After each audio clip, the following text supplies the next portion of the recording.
आज की इस क्लास में सभी भक्तों का स्वागत है। अभी हम कीर्तन से स्टार्ट करेंगे। जय राधा माधव कुंज बिहारी, जय राधा माधव कुंज बिहारी, जय गोपीजन वल्लभ गिरिवर धारी, जय गोपीजन वल्लभ गिरिवर धारी, यशोदानंदन व्रज जनरंजन, यशोदानंदन व्रज जनरंजन, यमुना तीरावनचारी, यमुना तीरावनचारी, जय राधा माधव कुंज बिहारी, जय राधा माधव कुंज बिहारी, हरे कृष्णा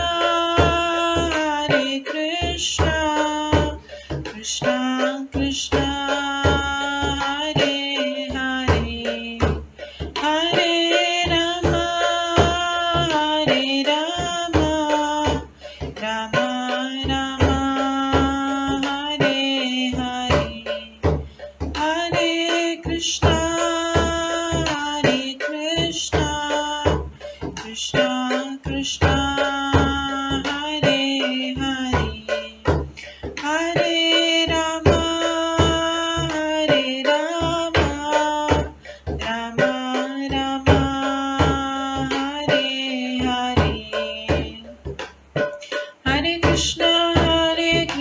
कृष्णा हरे हरे, हरे राम राम राम हरे हरे, हरे कृष्णा कृष्णा कृष्णा हरे हरे, हरे राम राम राम हरे हरे, हरे कृष्णा कृष्णा कृष्णा हरे हरे, हरे राम राम राम हरे हरे, हरे कृष्णा कृष्णा कृष्णा हरे हरे, हरे राम राम राम हरे हरे, हरे कृष्णा कृष्णा कृष्णा हरे हरे, हरे राम राम राम हरे हरे, जय राधा माधव राधे, जय राधा गोविंद राधे, जय गौरनताय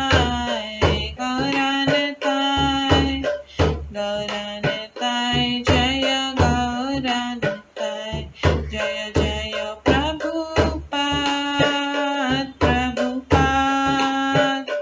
प्रभुपाद जय जय प्रभुपाद, जय जय गुरुदेव जय जय गुरुदेव, नित्य गौर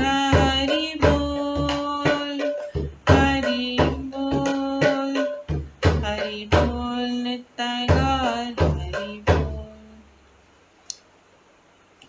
गौर प्रेमानंदे हरि हरि बोल। हरे कृष्णा। आज की इस क्लास में सभी भक्तों का स्वागत है। अभी मंगलाचरण से स्टार्ट करेंगे। ॐ अज्ञानतिमिरन्धस्य ज्ञानाञ्जनशलाकया चक्षुरुन्मिलितं येन तस्मै श्रीगुरुवे नमः। श्रीचैतन्यमनोभीष्टं स्थापितं येन भूतले स्वयं रूप कदा मह्यं ददाति स्वपदान्तिकम्। वन्देऽहं श्रीगुरो श्रीयुतपदकमलं श्रीगुरुं वैष्णवांश्च श्रीरूपं साग्रजातं सहगण रघुनाथान्वितं तं सजीवं साद्वैतं सावधूतं परिजनसहितं कृष्णचैतन्यदेवं श्रीराधाकृष्णपादान् सहगण ललिता श्रीविशाखान्वितांश्च नमो विष्णुपदाय कृष्णपृष्ठाय भूतले श्रीमते भक्तिवेदान्त स्वामिन्निति नामिने। नमस्ते सरस्वती देवे गौरवाणी प्रचारिणे निर्विशेष शून्यवादी पाश्चात्य देशतारिणे वाञ्छाकल्पतरुभ्यश्च कृपा सिन्धुभ्येव च पतितानां पावनेभ्यो वैष्णवेभ्यो नमो नमः। जय श्री कृष्ण चैतन्य प्रभु नित्यानंद श्री अद्वैत गदाधर शिवासादि गौर भक्तवृंद। हरे कृष्णा कृष्ण कृष्ण हरे हरे, हरे राम राम राम हरे हरे। ओम नमो भगवते वासुदेवाय। ओम नमो भगवते वासुदेवाय। ओम नमो भगवते वासुदेवाय। नारायणं नमस्कृत्य नरं चैव नरोत्तमं देवीं सरस्वतीं व्यासं ततो जयमुदीरये। नष्टप्रायेषु भद्रेषु नित्यं भागवत सेवया भगवते उत्तम श्लोके भक्तिर्भवति नैष्ठिकी। कृष्णाय वासुदेवाय देवकी नंदनाय च नन्दगोपकुमाराय गोविन्दाय नमो नमः। सर्ववेदान्तसारमे श्रीभागवतम् इष्यते तद्रसामृतात् नान्यत्र स्याद्रति क्वचित्। आराध्यो भगवान् ब्रजेश तनयस्तनुधाम वृन्दावन रम्या काचिदुपासना ब्रजवधूवर्गेण या कल्पिता। श्रीमद्भागवतं प्रमाणम् अमलं प्रेम कुमार्थमः श्रीचैतन्य महाप्रभुमतम् इदं तत्रादरो न परम्। मूकं करोति वाचालं पङ्गुलङ्घयते गिरिं यत्कृपातमहं वन्दे परमानन्दमाधवम्। हरे कृष्णा।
हरे कृष्णा। आज की इस क्लास में सभी भक्तों का स्वागत है। कल हम श्रवण कर रहे थे श्रीमद् भागवतम के 7वें स्कंद के 15वें अध्याय से।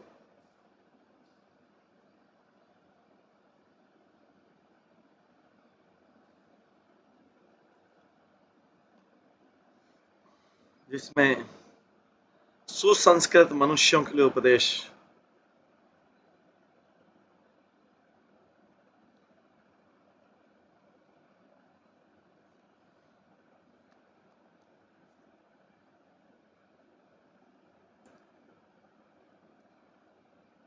इसमें हमने श्रवण किया था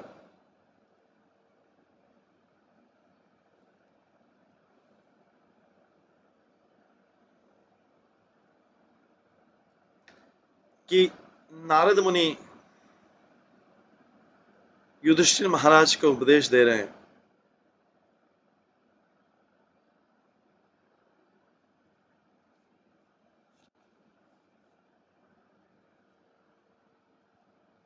राजा युधिष्ठिर अनेक अनुभवी व्यक्ति, अनेक विधि सलाहकार, अनेक विद्वान तथा विद्वत सभाओं के सभापति बनने योग्य अनेक व्यक्ति अपने अपने पदों से संतुष्ट न होने के कारण नारकीय जीवन में जा गिरते हैं।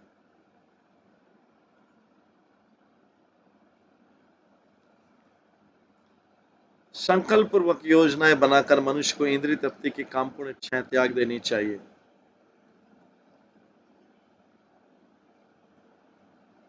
और इस प्रकार ईर्ष्या त्याग कर क्रोध पर विजय प्राप्त करनी चाहिए।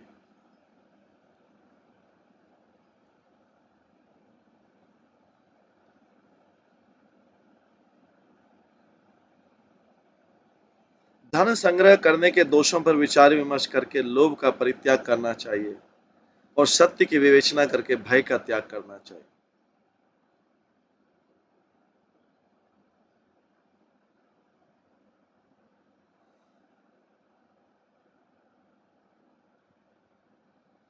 तात्पर्य श्री विश्वनाथ चक्री ठाकुर ने सुझाया कि किस तरह इंद्रिय तृप्ति के लिए विषय वासनाओं पर विजय प्राप्त की जा सकती है।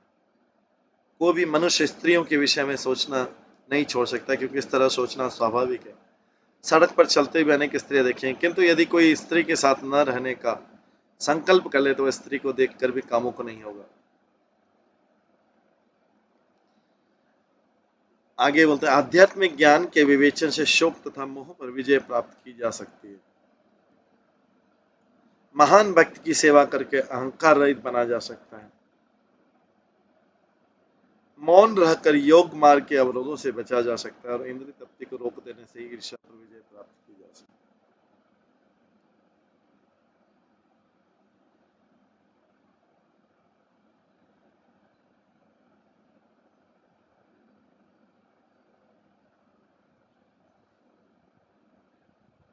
तात्पर्य, यदि किसी का पुत्र मर गया हो तो शोक तथा मोह से प्रभावित होना और मृत प्रत के लिए रोना स्वाभाविक है, लेकिन भगवद गीता के निम्नलिखित श्लोक पर विचार करने से वह शोक तथा मोह पर विजय पाया जा सकता है। जातस्य ध्रुवो मृत्यु ध्रुवम जन्म मृत्युश्च। चूंकि आत्मा का देहांतर होता है, जिसने जन्म लिया उसे अवश्य में शरीर छोड़ना होगा और दूसरा शरीर ग्रहण करना होगा, इसलिए शोक करना व्यर्थ। अतः कृष्ण कहते धीर सतरा मय्यते, जो धीर है, जो दर्शन का सिद्धांत है और जो ज्ञानी है, वह आत्मा के देहांतरण पर कभी दुखी नहीं होता। यहां तक कल हमने श्रवण किया था। इसके आगे भी हमने, वो परसों का था, इसके आगे हमने कल श्रवण किया था कि मनुष्य का शरीर आत्मा तथा परमात्मा को जानने के निमित्त होता है और ये दोनों आध्यात्मिक पद पर स्थित है। यदि उच्च ज्ञान से परीक्षित होकर इन दोनों को जाना जा सकता है तो फिर मूर्ख तथा लालची व्यक्ति किसके लिए, किस कारण से इस शरीर का पालन इंद्रिय तृप्ति के लिए करता है। आज हम 41वें श्लोक से स्टार्ट करेंगे, 41 से। आहु शरीरम रथमिंद्रियाणि हयान विशूना इंद्रियाणीशम वर्तमानि मात्रादिशनां च सूतम सत्वं बृहत् बन्धुरिव रमीश श्रेष्ठम। ज्ञान में प्रबुद्ध आध्यात्मवादी पूर्ण पुरुषोत्तम भगवान के आदेश से बने शरीर की तुलना रथ से करते हैं। ज्ञान में प्रबुद्ध आध्यात्मवादी पूर्ण पुरुषोत्तम भगवान के आदेश से बने शरीर की तुलना रथ से करते हैं।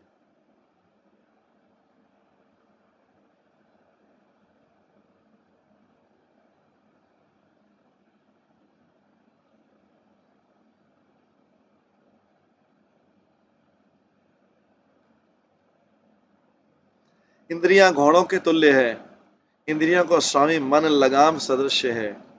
इंद्रिय विषय गंतव्य और बुद्धि सारथी और सारे शरीर में व्याप्त चेतना इस भौतिक जगत के बंधन का कारण।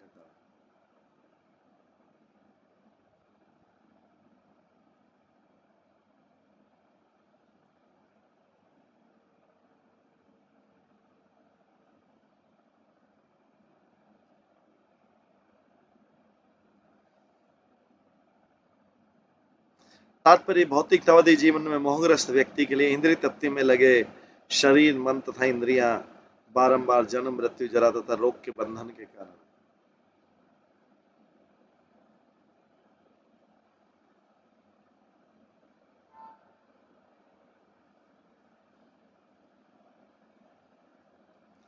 भौतिकतावादी जीवन में मोहग्रस्त व्यक्ति के लिए इंद्रिय तृप्ति में लगे शरीर मन तथा इंद्रियां बारंबार जन्म मृत्यु जरा तथा रोग के बंधन के कारण।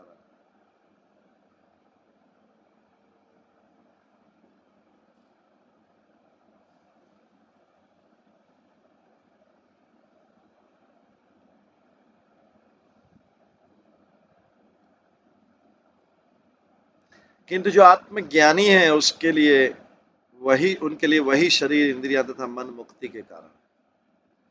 भौतिकतावादी जीवन में मोहग्रस्त व्यक्ति के लिए इंद्रिय तृप्ति में लगे शरीर मन तथा इंद्रियां बारंबार जन्म मृत्यु जरा तथा रोग के बंधन के कारण है।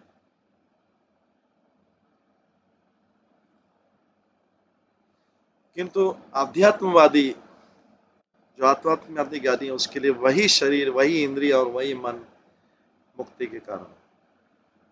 इसकी पुष्टि कठोपनिषद में दी गई। आत्मानं रथिनं विद्धि शरीरं रथमेव च बुद्धिं तु सारथि विद्धि मनः प्रग्रहमेव च। इंद्रियाणि हैनाय विषयांस्तेषु सोचरान् शोद्धनं परमाप्नोति तद्विदिशो परम्।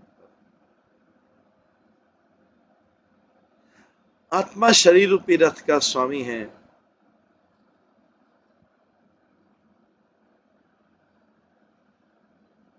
बुद्धि जिसका सारथी है।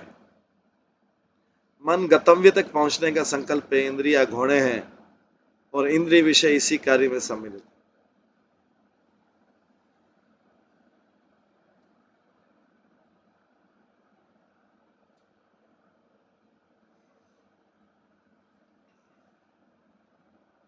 आत्मा शरीर रूपी रथ का स्वामी बुद्धि जिसकी सारथी मन गंतव्य तक पहुंचने का संकल्प है। इंद्रिया घोड़े और इंद्रिय विषय इसी कार्य में सम्मिलित हैं। इस प्रकार मनुष्य गंतव्य विष्णु तक पहुंच सकता है जो जीवन के परम लक्ष्य। बद्ध जीवन में शरीर की चेतना बंधन का कारण है।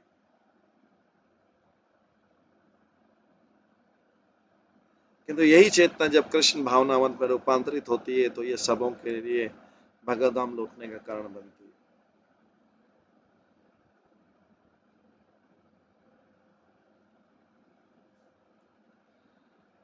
इसलिए मनुष्य शरीर का उपयोग दो प्रकार से किया जा सकता है। अज्ञान के गहनतम भागों में जाने या भगवद्धाम वापस जाने के लिए। इसलिए मनुष्य शरीर का उपयोग दो प्रकार से किया जा सकता है। अज्ञान के गहनतम भागों में जाने या भगवद्धाम वापस जाने के लिए।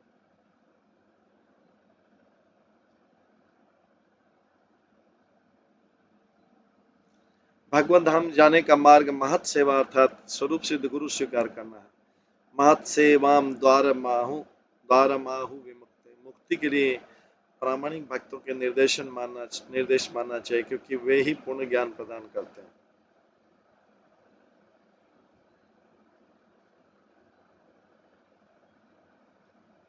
दूसरी ओर तमो द्वारम योषिताम संगी संगम,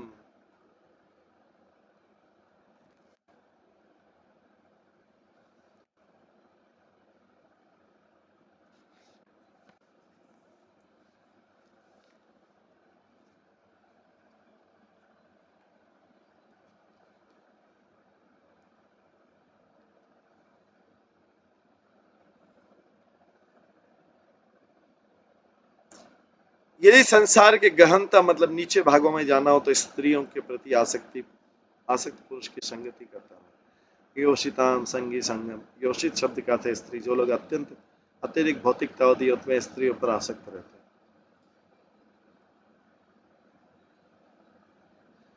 इसलिए कहा गया आत्मानाम रथिनम विद्धिम शरीरम रथमेव च, ये शरीर रथ के समान है जिसे कहीं भी लाया जा सकता है, चाहे इसे कुशलता से चलाए या फिर मनमाने ढंग से, तब वो किसी खड्डे में गिर सकता है। दूसरे शब्दों में यदि कोई अनुभवी गुरु से आदेश ग्रहण करता है तो वह भगवत धाम वापस जा सकता है, अन्यथा जन्म मृत्यु के चक्कर में फंस जाता है। अतः कृष्ण उपदेश देते हैं अष्टाधाना पुरुषा धर्मस्यास्य परंतप अप्राप्य माम निवर्तन्ते मृत्यु संसार वर्तमनि। जो लोग भक्ति के मार्ग पर श्रद्धालु नहीं है, शत्रुओं के विजेता, हे शत्रु के विजेता, जो लोग भक्ति के मार्ग पर श्रद्धालु नहीं हैं वे मुझे नहीं पा सकते, फिर इस संसार में जन्म मरण में लौट आते हैं। साक्षात पूर्ण पुरुषोत्तम भगवान कृष्ण उपदेश देते हैं कि कोई किस प्रकार भगवत धाम लौट सकता है, किंतु यदि कोई उनके उपदेशों पर ध्यान नहीं देता तो भगवत धाम वापस न जाकर इसी संसार में जन्म मृत्यु के दुखमय चक्र में जीवन बिताता है।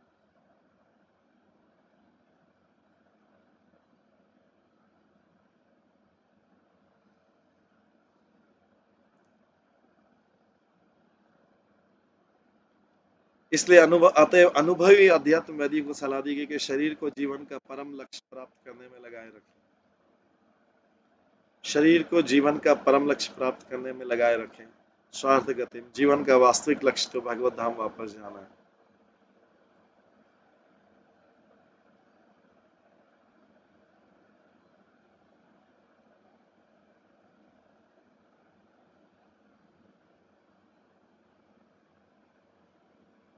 इस उद्देश्य की पूर्ति के लिए अनेक वैदिक ग्रंथ हैं, वेदांत सूत्र, उपनिषद, भगवद गीता, महाभारत तथा रामायण।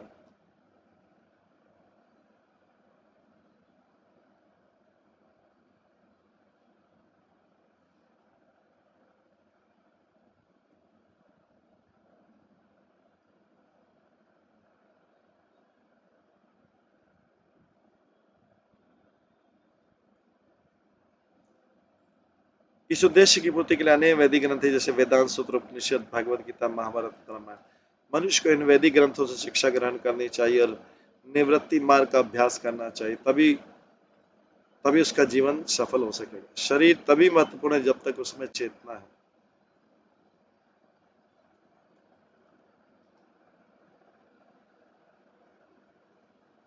शरीर तभी महत्वपूर्ण है जब तक उसमें चेतना है। चेतना ही शरीर पदार्थ का पिंड है। अतः भगवत धाम वापस जाने के लिए मनुष्य की चेतना ही उसके भवबंधन का कारण है। किंतु यदि इस चेतना को भक्ति योग में से शुरू कर दिया जाए तो उसे अपनी उपाधि की कि वो भारतीय, अमेरिकी, मुस्लिम, ईसाई असत्यता का बोध हो सके। सर्वोपाधि विनिर्मुक्तम तत्परत्व निर्मलम, मनुष्य को सारी उपाधियां भूलकर अपनी चेतना का उपयोग कृष्ण की सेवा में करना चाहिए। अतः यदि कोई कृष्ण भावना मत आंदोलन का लाभ उठाए तो उसका जीवन निश्चित रूप से सफल हो जाएगा।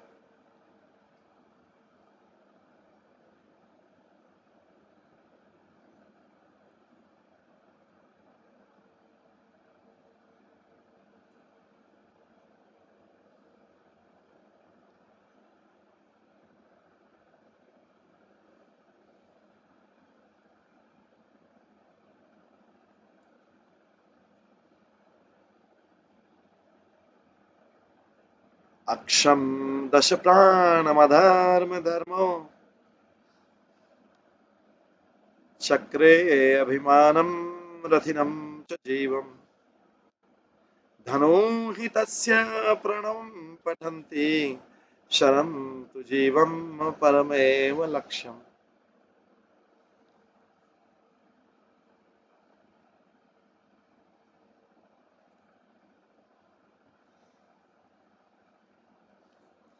शरीर के भीतर कार्यशील 10 प्रकार की वायुओं की तुलना रथ के पहियों से की गई है।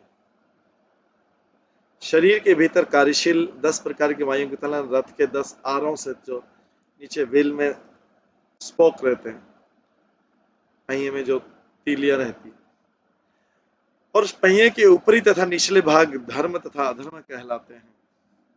देहात्म बुद्धि में रहने वाले जीव रथ का स्वामी है। वैदिक प्रणव मंत्री धनुष है। साक्षात शुद्ध जीव तीर और परम पुरुष उसका लक्ष्य।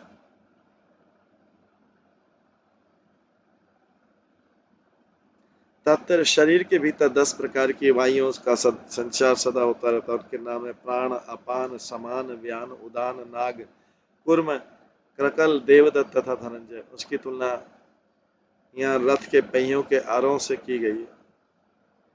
प्राणवायु जीवों के समस्त कार्यकलापों की शक्ति है, और ये कार्यकलाप कभी धार्मिक तो कभी अधार्मिक।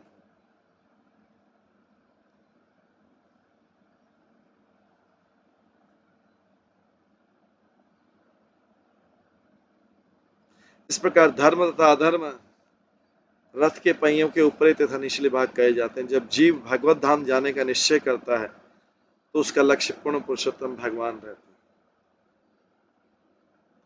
वृद्धावस्था में मनुष्य नहीं समझ पाता कि उसका जीवन लक्ष्य परमेश्वर है। न ते विदु स्वार्थ गतिम हि विष्णु दुराशया ये बहिरथ मानि। जीव इस भौतिक जगत में सुखी रहने का प्रयास करता है, किंतु अपने जीवन लक्ष्य को नहीं जान पाता। किंतु जब वो जीवात्मा शुद्ध हो जाता है तो देहात्म बुद्धि की अवधारणा को त्याग देता है और अपने को किसी जाति, राष्ट्र, समाज, परिवार इत्यादि से संबंधित होने की झूठी पहचान को त्याग देता है।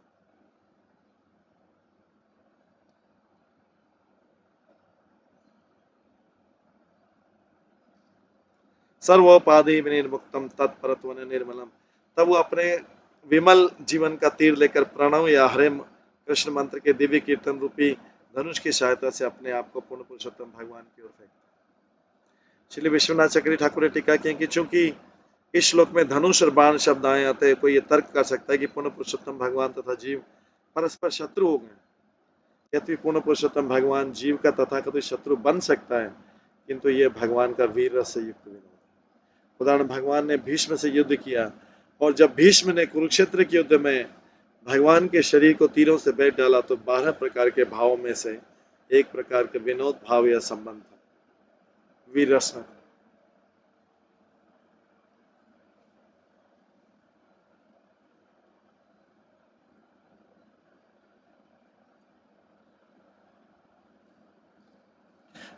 बद्ध जीव जब बद्ध जीव भगवान पर तीर चलाकर उन तक पहुंचना चाहता है तो भगवान को आनंद मिलता है और जीव को भगवत धाम जाने का लाभ मिलता है।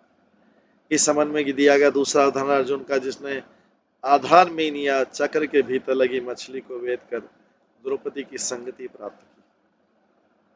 इसी प्रकार यदि कोई भगवान के पवित्र नाम के कीर्तन रूपी बाण से भगवान विष्णु के चरण कमलों को भेद देता है तो उसे भक्ति के इस शौर्यपूर्ण कार्य के लिए भगवत धाम वापस जाने का लाभ मिलता है।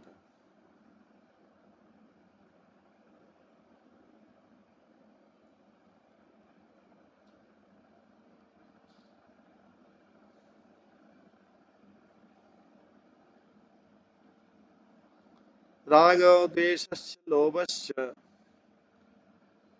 शोक मोहो भयम मदः मान अवमान असूया मान अवमान असूया च माया हिंसा च मत्सरः रज प्रमाद क्षत निद्रा शत्रवः तु एवमादय रजस्तमस प्रकृतया सत्व प्रकृते क्वचित्।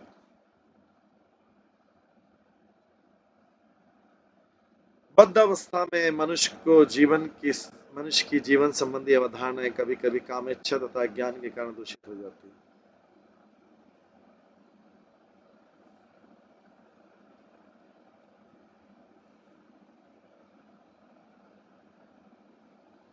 बद्धावस्था में मनुष्य की जीवन संबंधी अवधारणाएं कभी कभी कामेच्छा तथा ज्ञान के कारण दूषित हो जाती है। जो आसक्ति, शत्रुता, लोभ, शोक, मोह, भय, मद, झूठी प्रतिष्ठा, अपमान, दोषान्वेषण, छलावा, ईर्ष्या, असहिष्णुता, कामेच्छा, मोह, भूख तथा निद्रा के रूप में प्रकट होती है।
बद्ध अवस्था में मनुष्य की जीवन संबंधी अवधारणाएं कभी कभी कामेच्छा तथा ज्ञान के कारण दूषित हो जाती है। जो आसक्ति, शत्रुता, लोभ, शोक, मोह, भय, मद, झूठी प्रतिष्ठा, अपमान, दोषान्वेषण, छलावा, ईर्ष्या, असहिष्णुता, कामेच्छा, मोह, भूख तथा निद्रा के रूप में प्रकृति, ये सभी शत्रु हैं। कभी कभी सतोगुण के द्वारा भी मनुष्य की धारणाएं दूषित हो जाती है। तात्पर्य, जीवन का असली उद्देश्य भगवत धाम को वापस जाना है। जीवन का असली उद्देश्य भगवत धाम को वापस जाना है, किंतु भौतिक प्रकृति के तीनों गुणों द्वारा, कभी कभी रजोगुण तथा तमोगुण के मेल से, तो कभी सतोगुण के द्वारा अनेक व्यवधान आते रहते हैं। इस भौतिक जगत में यदि कोई भौतिकतावादी दृष्टि से परोपकारी, राष्ट्रवादी तथा अच्छा व्यक्ति भी हो, तो जीवन की सारी धारणा आध्यात्मिक प्रगति में बाधक हो जाती है। तो भी शत्रुता, लालच, मोह, शोक तथा भोग के प्रति अत्यधिक आसक्ति न होने से कितनी बड़ी बाधक होगी। विष्णु रूपी लक्ष्य की ओर बढ़ने के लिए जो हमारा असली ध्येय, इन विभिन्न अवरोधों या शत्रुओं को जीतने में मनुष्य को अत्यंत शक्तिशाली होना चाहिए। दूसरे शब्दों में, मनुष्य को इस संसार में न तो अच्छा बनने में, न ही बुरा बनने में रुचि रखनी चाहिए।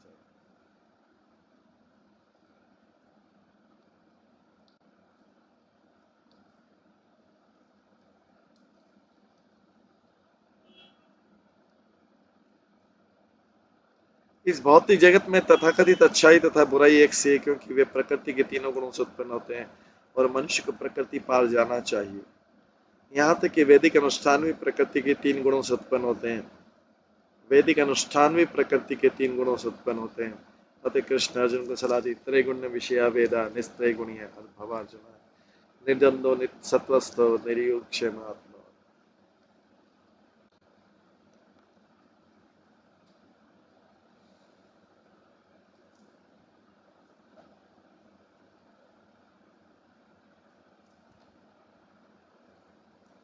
वेदों में मुख्यतः प्रकृति के तीनों गुणों का वर्णन है। अर्जुन, इन तीनों गुणों से ऊपर उठो, उन सबों के परे हो, समस्त द्वंद्वों से, लाभ हानि की चिंताओं से मुक्त हो तथा आत्मा में स्थित हो जाओ।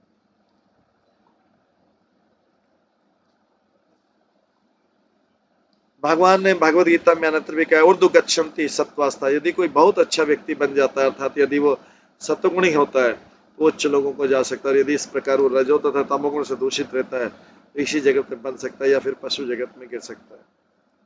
किंतु ये सारे पद आध्यात्मिक मोक्ष के पद में अवरोध है।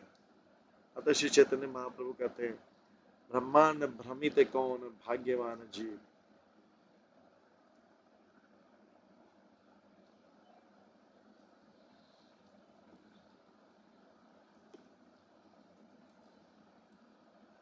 ब्रह्मांड भ्रमित कौन, भाग्यवान जीव, गुरु कृष्ण प्रसाद पाए भक्ति लता बीच। यदि कोई इतना भाग्यशाली हो कि इस तथाकथित अच्छाई तथा बुराई को पार कर जाए और कृष्ण तथा गुरु की कृपा से भक्ति के पद पर पहुंच जाए, तो उसका जीवन सफल हो जाता है। इस संबंध में उसे अत्यंत साहसी होना चाहिए, जिससे वह कृष्ण भावनामृत के शत्रुओं को पराजित कर सके। इस जगत में अच्छे तथा बुरे की परवाह न करते हुए डट कर कृष्ण भावनामृत का प्रचार करना चाहिए।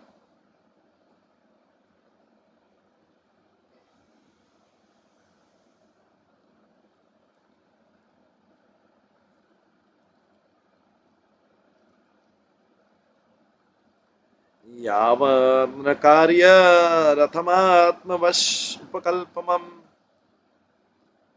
धत्ते गरिष्ठ चरण अर्चनया निशातम्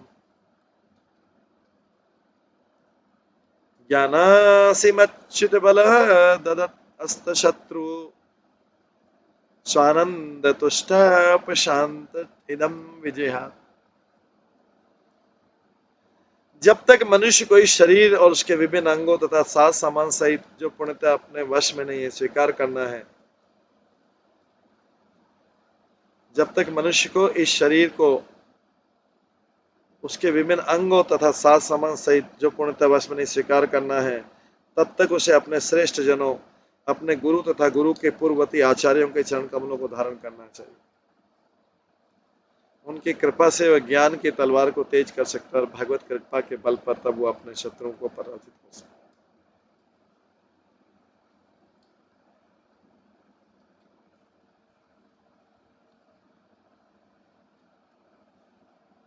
इस प्रकार भक्त को अपने दिव्य आनंद में लीन रहने में समर्थ होना चाहिए और तब वो अपना शरीर त्याग कर अपनी आध्यात्मिक पहचान फिर से पा सकता है।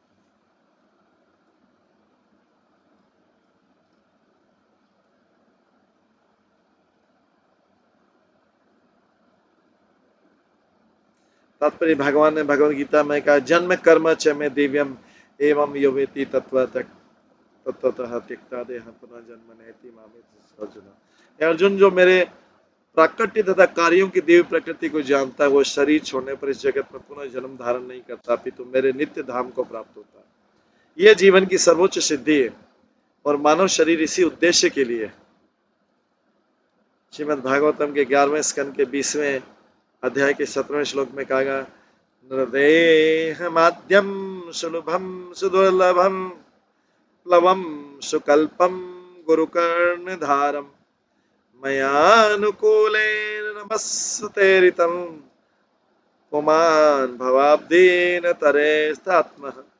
यह मनुष्य शरीर अत्यंत मूल्यवान नाव है। यह मनुष्य शरीर अत्यंत मूल्यवान नाव है। गुरु इसका कर्णधार है। गुरु कर्णधारम, जो अज्ञान के सागर पार ले जाने में नाव का मार्गदर्शन करने के लिए कृष्ण का उपदेश अनुकूल हवा है।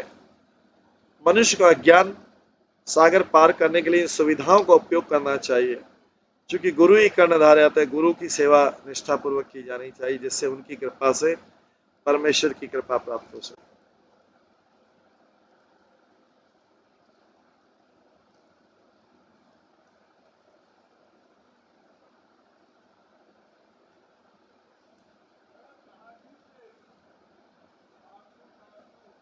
यहाँ पर अच्युत बल शब्द महत्वपूर्ण है। गुरु निश्चय ही अपने शिष्यों पर अत्यंत कृपालु रहता है, अतः उसे प्रसन्न कर लेने पर शिष्य को पूर्ण पुरुषोत्तम भगवान से बल मिलता है। इसलिए श्री चैतन्य महाप्रभु कहते हैं, गुरु कृष्ण प्रसाद पाए भक्ति लता बीज। पहले गुरु को प्रसन्न करना चाहिए, तब कृष्ण स्वतः प्रसन्न हो जाएंगे। उनसे बल प्राप्त हो सकेगा, जिससे अज्ञान के सागर को पार किया जा सके।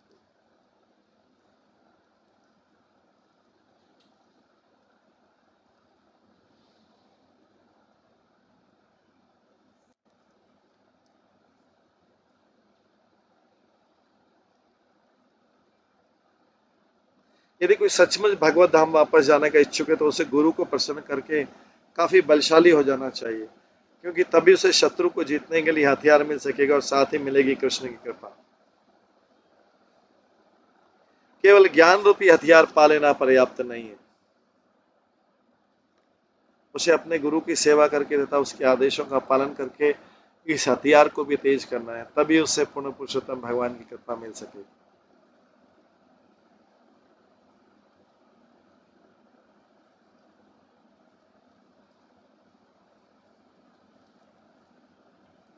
सामान्य युद्ध में अपने शत्रु पर विजय प्राप्त करने के लिए मनुष्य को अपने रथ तथा घोड़ों की सहायता लेनी होती है। सामान्य युद्ध में अपने शत्रु पर विजय प्राप्त करने के लिए मनुष्य को अपने रथ तथा घोड़ों की सहायता लेनी होती है और शत्रु को जीत लेने पर यह रथ तथा सारा सामान छोड़ा जा सकता है। इसी प्रकार जब तक मनुष्य देह है तब तक इसका पूरा उपयोग जीवन की परम सिद्धियों को पाने के लिए भगवत धाम वापस जाने के लिए करना चाहिए। ज्ञान की सिद्धि ब्रह्मभूत होने में, जैसा कि भगवद गीता में कहते हैं, ब्रह्मभूत प्रसन्नात्मा न शोचति न कांक्षति समः सर्वेषु भूतेषु मद भक्ति लभते पराम। जो दिव्य पद पर स्थित है उसे तुरंत पर ब्रह्म का साक्षात्कार हो जाता है और वो परम प्रसन्न हो जाता है। वो किसी चीज के लिए न तो शोक करता है न इच्छा करता है, वो समस्त जीवों पर संभाव रखता है। ऐसी दशा में उसे शुद्ध भक्ति प्राप्त होती है।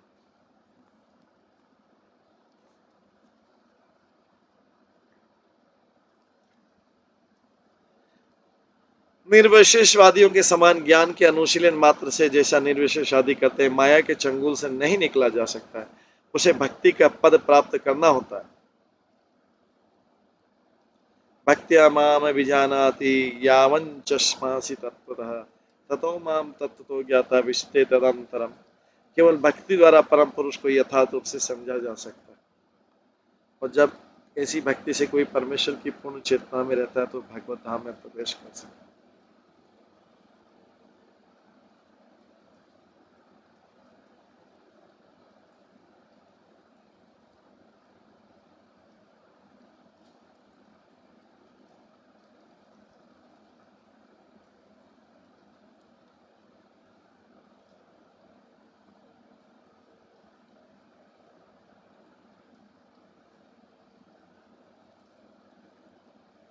तब जब तक भक्ति की अवस्था गुरु तथा कृष्ण की कृपा प्राप्त नहीं होती तब तक नीचे गिरने तथा फिर से भौतिक शरीर धारण करने की संभावना बनी रहती है। कृष्ण भगवद गीता में बल देकर कहते हैं, जन्म कर्म च मे दिव्यम एवं यो वेति तत्वतः त्यक्त्वा देह पुनर्जन्म देहम पुनर्जन्म नैति मामेति सर्वदा।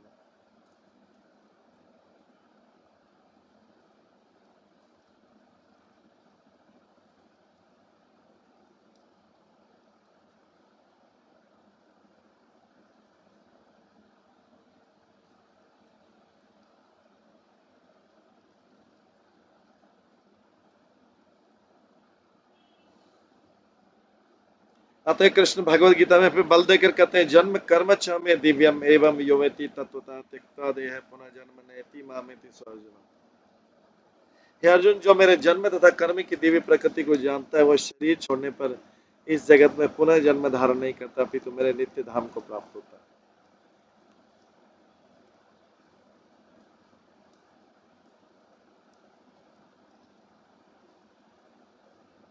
यहाँ पर तत्वतः शब्द अत्यंत महत्वपूर्ण है। इसका अर्थ है कि वास्तव में ततो माम तत्वतो ज्ञाता। जब तक कोई गुरु की कृपा से कृष्ण को वास्तव में समझ नहीं लेता है तब तक वो अपने भौतिक शरीर को त्यागने के लिए स्वतंत्र नहीं रहता।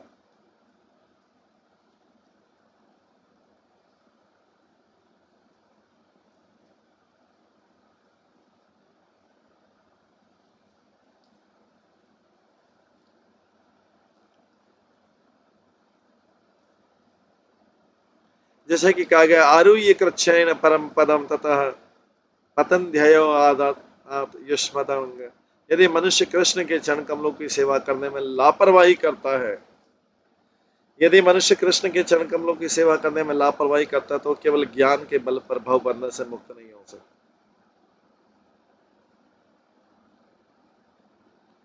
यदि उसे ब्रह्म पदम ब्रह्मा में तादात्म्य की अवस्था जो भी प्राप्त हो जाए तो भक्ति के बिना वो नीचे गिर सकता है। फिर उसे फिर से भाव बंधन के गिरने के खतरे से सतर्क करना चाहिए। यदि कोई प्रत्याभूति है तो यही है कि भक्ति अवस्था को प्राप्त हुए जाए जहां से कभी गिरना नहीं पड़ता।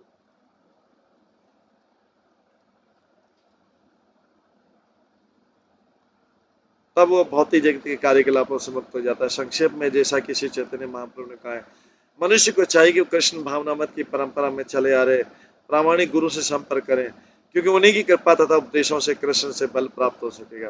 इस तरह भक्ति करने से जीवन का चरम लक्ष्य विष्णु के चरण कमल प्राप्त हो जाता है।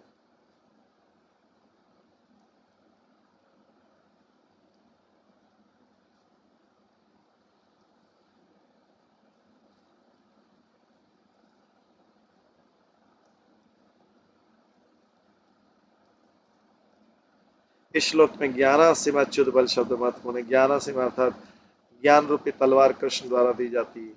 और जब कोई कृष्ण के उपदेश रूपी तलवार को पकड़ने के लिए गुरु और कृष्ण की सेवा करता है तो बलराम उसे बल देते हैं।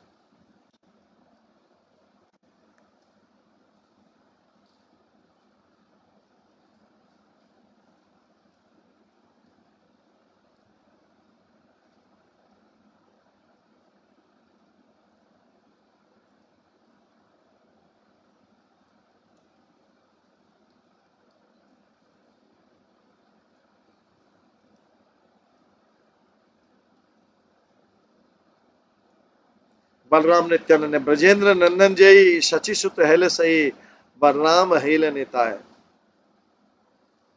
जो ब्रजेंद्र नंदन कृष्ण है वो शचि सुत है और बलराम जो है वो निताई है।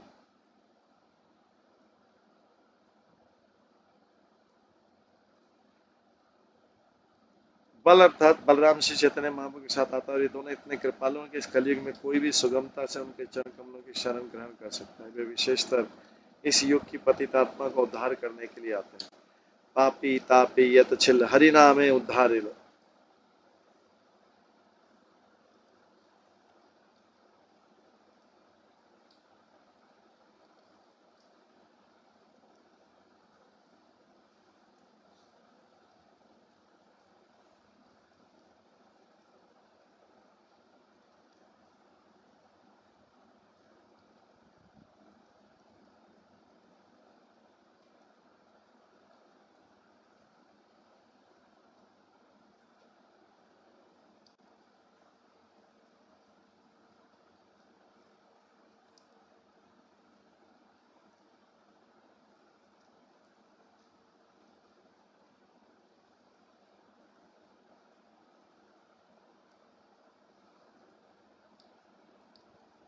ये बल अर्थात बलराम श्री चैतन्य महाप्रभु के साथ आता है और ये दोनों इतने कृपालु हैं कि इस कलयुग में कोई भी सुगमता से उनके चरण कमलों की शरण ग्रहण कर सकता है।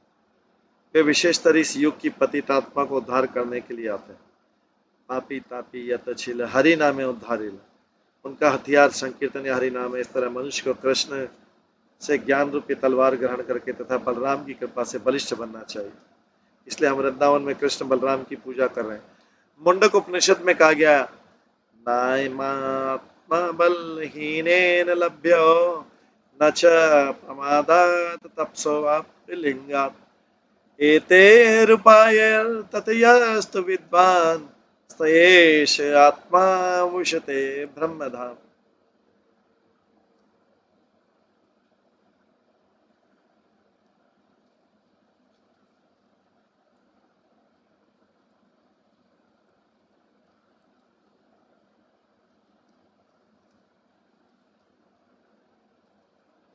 बलराम की कृपा के बिना जीवन लक्ष्य प्राप्त नहीं हो सकता। अतः श्री नरोत्तम दास ठाकुर कहते हैं निताई रे करुणा हवे ब्रजे राधा कृष्ण पावे। जब नित्यानंद अर्थात बलराम की कृपा होती तो राधा कृष्ण के चरण कमल सरलता से प्राप्त हो जाते।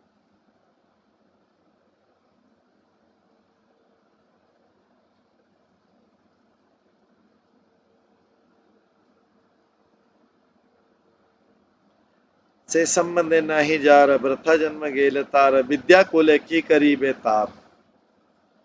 यदि किसी का निताई अर्थात बलराम से कोई संबंध नहीं होता तो भले ज्ञानी हो अर्थात सम्मानित परिवार में जन्मा हो, उसकी संपदाएं काम नहीं आती।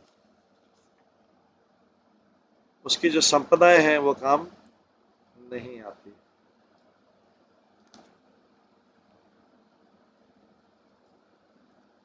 अतः हमें बलराम से प्राप्त हुए बल द्वारा कृष्ण भावना के शत्रुओं को जीतना चाहिए। नोचेत प्रमत्तम असतीन्द्रियभाजी नोचेत प्रमत्तम असतीन्द्रियभाजी सुता नीत्वा उत्पथम विषेदस्य सुनिक्ष्पन्ति।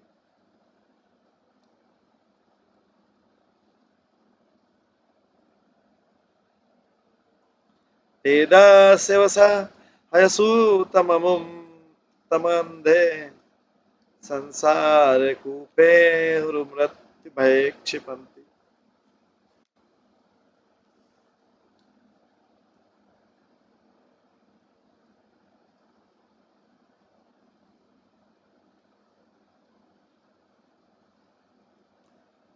अन्यथा यदि मनुष्य अच्युत कृष्ण तथा बलदेव की शरण ग्रहण नहीं कर लेता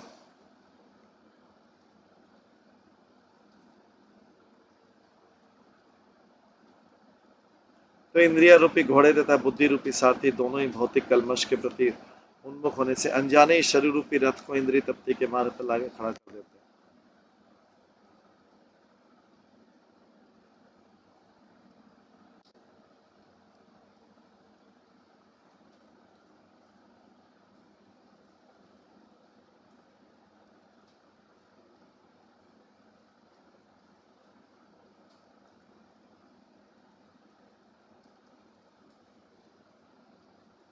अन्यथा यदि मनुष्य अच्युत कृष्ण तथा बलदेव की शरण ग्रहण नहीं कर लेता तो इंद्रिय रूपी घोड़े तथा बुद्धि रूपी सारथी दोनों ही भौतिक कलमश के प्रति उन्मुख होने से अनजाने ही शरीर रूपी रथ को इंद्रिय तृप्ति के मार्ग पर ला कर खड़ा करते हैं। इस प्रकार जब विषय के धूर्तों खाना सोना मैथुन के द्वारा आकृष्ट होता है तो ये घोड़े तथा सारथी संसार के अंधकूप में गिरा दिए जाते हैं और मनुष्य पुनः जन्म मृत्यु की घातक तथा अत्यंत भयावह स्थिति में आता है।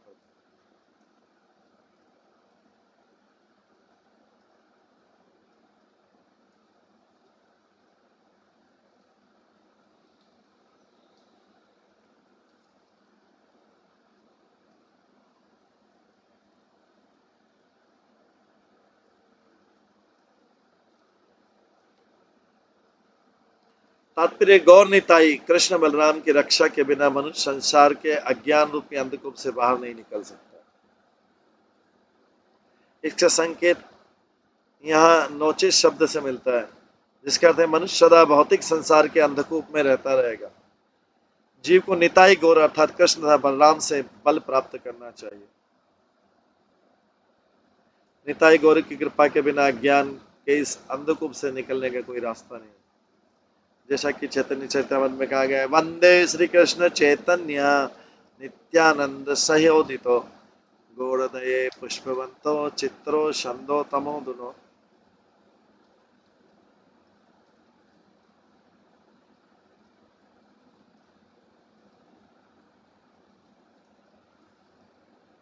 मैं श्री कृष्ण चैतन्य तथा भगवान नित्यानंद को सादर नमस्कार करता हूँ जो सूर्य तथा चंद्रमा के समान है। वे एक साथ गौड़ के क्षितिज में अज्ञान का अंधकार दूर करने के लिए उदित हुए हैं। इस प्रकार आश्चर्यजनक रीति से सबको वर दे रहे हैं। ये भौतिक जगत अज्ञान का अंधकूप है। इस अंधकूप में पतित आत्मा को गौर निताई के चरण कमलों की शरण ग्रहण करनी चाहिए क्योंकि तब वो इस जगत से सरलता से उबर सकता है।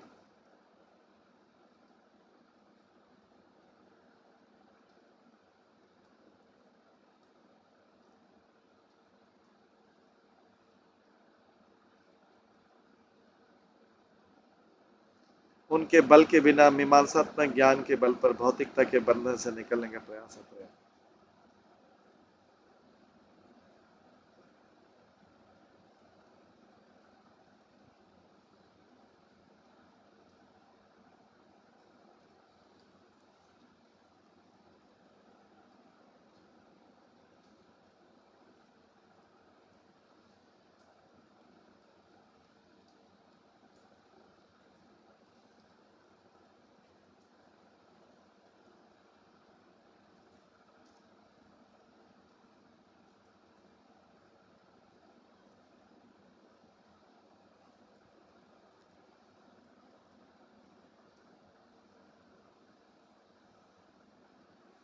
प्रवृत्तं च निवृत्तं च द्विध करम वैदिकम आवर्तने प्रवृत्तेन निवृत्तेनास्तु निवृत्तेन श्नुते अमृतम। वेदों के अनुसार प्रवृत्ति तथा निवृत्ति दो प्रकार के कार्यकलाप होते हैं। प्रवृत्ति कार्यों का अर्थ है अपने को भौतिकता आदि जीवन की निम्नतर अवस्था से उच्चतर अवस्था तक उठाना, जबकि निवृत्ति का अर्थ है भौतिक इच्छा का अंत।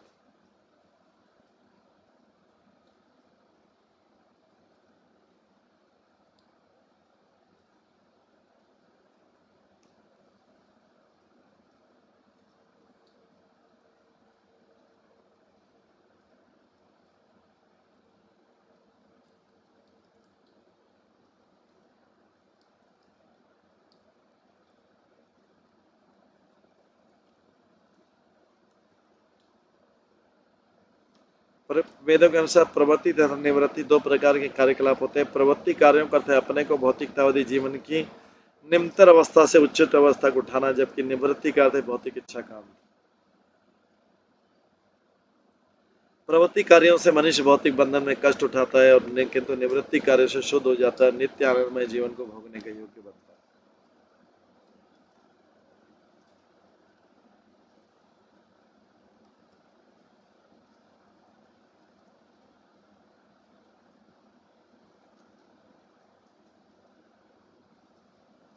तात्पर्य जैसा कि भगवद गीता में पुष्टि की गई, प्रवृत्तिम च निवृत्तिम च जना विदुरस।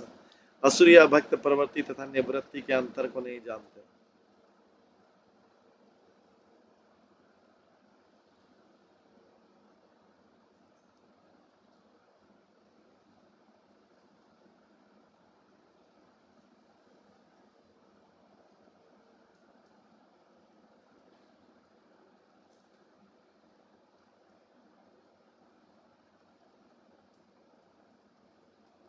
जैसे कि भगवद गीता में पूछे प्रवृत्तिम च निवृत्तिम च जनानां विदुष, असुर या अभक्त प्रवृत्ति तथा निवृत्ति के अंतर को नहीं जान सकते। वे चाहते हैं जो जो चाहते हैं वही करते हैं। ऐसे लोगों को अपने प्रबल भौतिक प्रकृति से स्वतंत्र मानते आते हुए अनुत्तरदायित्व होते हैं और पुण्य कर्म की परवाह नहीं करते। निसंदेह वे पाप तथा पुण्य कर्म में अंतर नहीं कर पाते। भक्ति कभी पुण्य या पाप पर निर्भर नहीं करती, जैसा कि श्रीमद् भागवतम में कहा गया।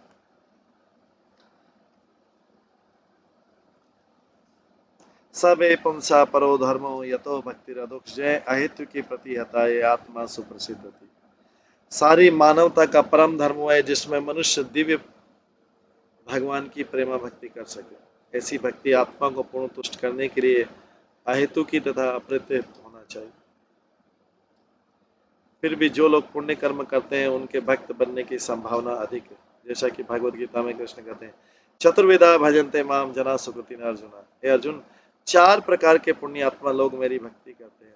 यदि कोई किसी भौतिक उद्देश्य भी भक्ति करता है तो भी वो पुण्यात्मा समझा जाता है, और चूंकि वह कृष्ण के पास आया है अतः वह क्रमशः भक्ति की अवस्था तक पहुंच जाएगा।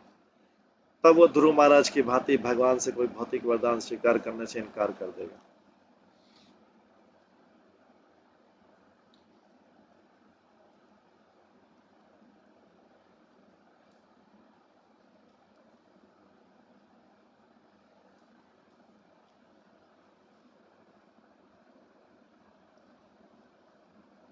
स्वामिन कृतार्थ अस्मि वरम न याचे। अतः भौतिक प्रवृत्ति होने पर भी मनुष्य कृष्ण बलराम या गौर निताय के चरण कमलों की शरण ग्रहण कर सकता है, जिससे वह सारी भौतिक इच्छाओं से तुरंत शुद्ध हो सके। क्षिप्रम भवति धर्मात्मा शाश्वत शांति निगच्छति। जब मनुष्य पाप तथा पुण्य कर्मों की प्रवृत्ति से मुक्त हो जाता है तो वापस भगवत धाम जाने का पूर्ण सुपात्र बन जाता है।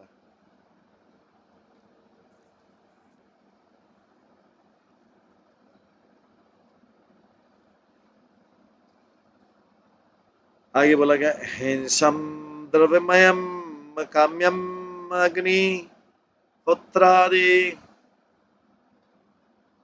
अशांति दमदर्श पूर्णमास।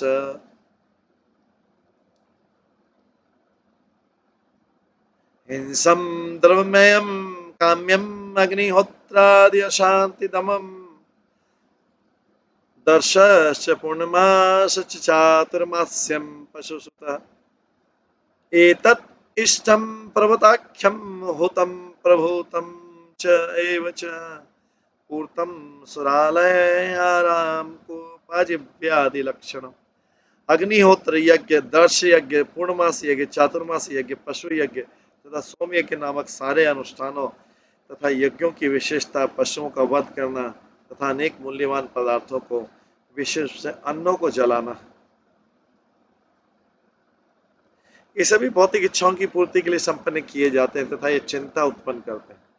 ऐसे यज्ञ करना, वेदेश्वर का पूजन तथा बलिहरण उत्सव संपन्न करना, जो सभी संभवतः जीवन का लक्ष्य माने जाते हैं, तथा देवताओं के लिए मंदिर बनवाना, विश्राम गृह तथा बगीचे बनवाना, जल वितरण के लिए कुएं खुदवाना, भोजन वितरण के लिए केंद्रों की स्थापना करना तथा जन कल्याण के कार्य करना, ये सब लक्ष्य भौतिक इच्छाओं के प्रति आसक्ति से अभिव्यक्त होते हैं।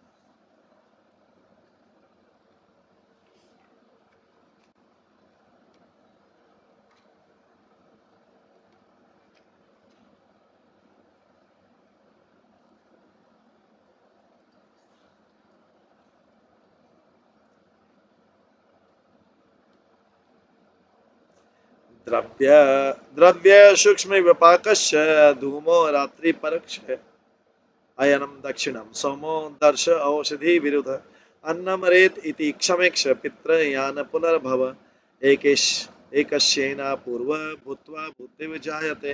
हे राजे दृष्टि, जब यज्ञ में घी अन्न की आहुतियां दी जाती तो वे दिव्य धूम में परिणित हो जाते हैं, जो मनुष्य को क्रमशः उच्च से उच्चतर लोगों की या धूम रात्रि कृष्ण पक्ष दक्षिणम तथा अंत में चंद्र लोगों को ले जा सकता है, किंतु यज्ञ करता फिर पृथ्वी पर उतर कर औषधियां, लताएं, वनस्पति तथा अन्य बन जाते हैं।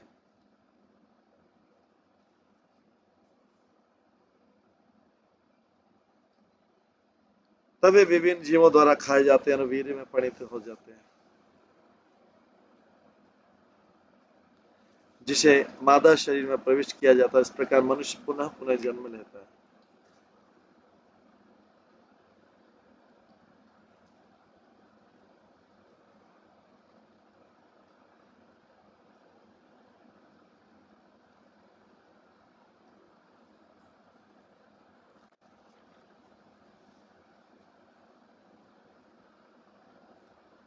जैसा कि भगवत गीता में क्या कहते, तम भुक्त्वा स्वर्गलोकम विशालम क्षणे पुण्यमत्य लोकम विशन्ति एवं त्रैधर्म अनुप्रपन्ना गता गतम काम कामा लभन्ते।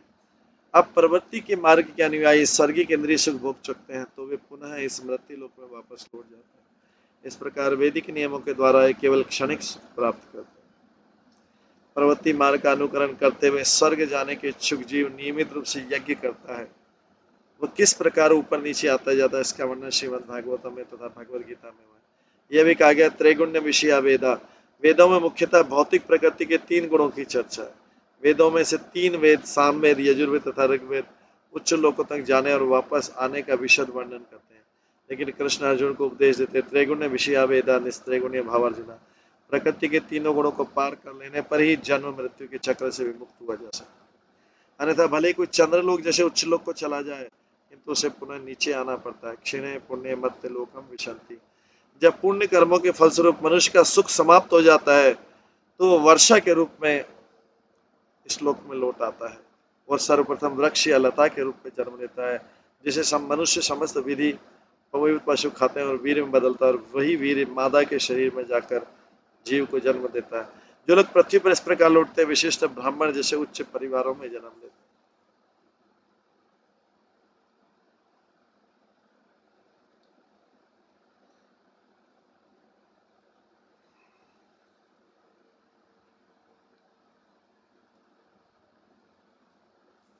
यहाँ स्मरणीय के तथाकथित आधुनिक विज्ञानी भी जो चंद्रमा तक जा रहे हैं वहां ठहर नहीं सकते, अपितु अपनी अपनी प्रयोगशालाओं में लौट आते। अतः चाहे कोई आधुनिक यांत्रिक विधि से चंद्रमा तक जाए या पुण्य कर्म के जाए, अंततः उसे पृथ्वी पर लौटना होता है। इसका स्पष्ट उल्लेख है कि श्लोक में तथा उसकी व्याख्या भगवद गीता में हुई। यदि कोई उच्चतर लोगों को जाता भी है तो वहां उसका स्थान सुरक्षित नहीं रहता, उसे मर्त्य लोक ही लौटना पड़ता है। ब्रह्म भवन लोका पुनरावति अर्जुना। यदि चंद्रमा को छोड़ दे और यदि कोई ब्रह्मलोक को भी चला जाए तो उसे लौटना ही होगा। यम प्राप्यम न निवर्तन्ते तद्धाम परमम मम। किंतु यदि कोई मेरे धाम को वापस जाता है तो उसे भौतिक जगत में लौटने की आवश्यकता नहीं।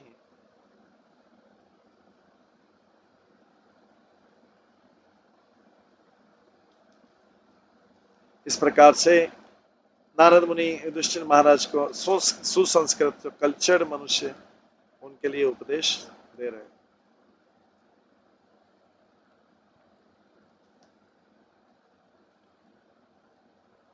इसके आगे और भी उपदेश हैं और ये अध्याय जो है इस 7वें स्कंद का अंतिम अध्याय है, तो इसका हम कल की क्लास में बाकी का श्रवण करेंगे। आज की क्लास में यहीं पे विराम देते हैं। सभी भक्तों का बहुत बहुत धन्यवाद। सब भक्तों के लिए एक बार हरे कृष्ण महामंत्र का जप करते हैं।